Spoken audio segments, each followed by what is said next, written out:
Leçon de l'école du sabbat dimanche 2 juillet 2023. Choisi et accepté en Christ. Choisi et accepté en Christ. Une note de remerciement comprend généralement une description du ou des cadeaux reçus.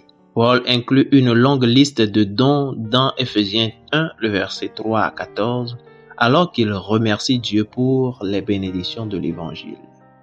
Paul loue Dieu pour le fait qu'il nous a bénis de toutes sortes de bénédictions spirituelles dans les lieux célestes en Christ. Ephésiens 1, le verset 3. Le fait que les bénédictions soient spirituelles, grec pneumatikos, sujet qu'elles viennent par l'esprit, pneuma, ce que Paul indique à la clôture de la liste de bénédictions et célèbre l'œuvre du Saint-Esprit dans la vie des croyants. Ephésiens 1, le verset 13 et 14. Ephésiens 1, le verset 3 à 6 contient un langage inspirant sur la façon dont Dieu nous voit en Christ.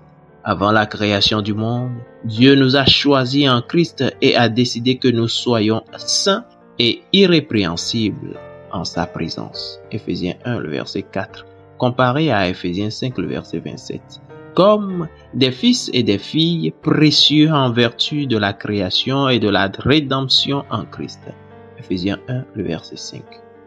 Avant que le soleil ne commence à briller, sa stratégie était que nous soyons acceptés en son bien-aimé. Ephésiens 1, le verset 6. En bref, l'intention de Dieu est que nous soyons sauvés. Nous ne perdons le salut que par nos propres choix pécheurs. Que signifie l'expression « dans les lieux célestes » utilisée dans l'Épître aux Éphésiens, le seul endroit où elle est utilisée dans le Nouveau Testament? Étudions les contextes de cette expression. Voir Éphésiens chapitre 1, le verset 3 et 20.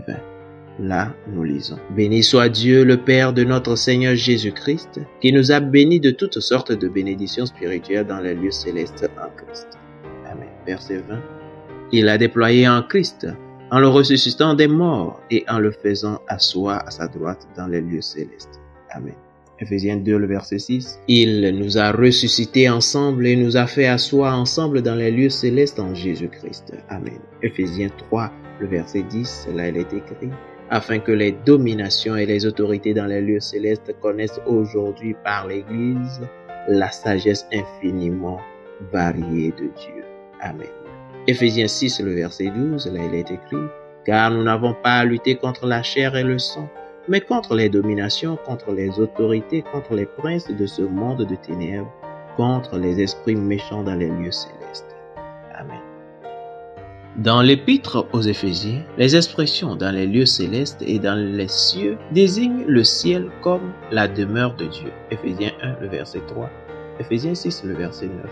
L'endroit où habitent les puissances spirituelles. Ephésiens 1, le verset 10, 20, 21. Ephésiens 3, le verset 10 et 15. Ephésiens 6, le verset 12. Et l'endroit où l'exaltation de Christ à la droite du Père eut lieu. Ephésiens 1, le verset 20. Les croyants ont accès à ces lieux célestes dans le présent comme étant la sphère d'où les bénédictions spirituelles sont offertes par Christ. Ephésiens 1, le verset 3. Ephésiens 2, le verset 6. Bien que les lieux célestes soient devenus un lieu de bénédiction pour les croyants, ils sont toujours des lieux de conflit de la part des puissances maléfiques qui contestent la seigneurie de Christ. Ephésiens 3, le verset 10. Ephésiens 6, le verset 12. Attardez-vous sur Ephésiens chapitre 1, le verset 4 qui dit que nous avons été choisis en lui, Christ, avant la fondation du monde. Qu'est-ce que cela veut nous dire? Comment cela nous révèle l'amour de Dieu et son désir que nous soyons sauvés? Fidèles auditeurs et internautes, que Dieu vous garde. Amen.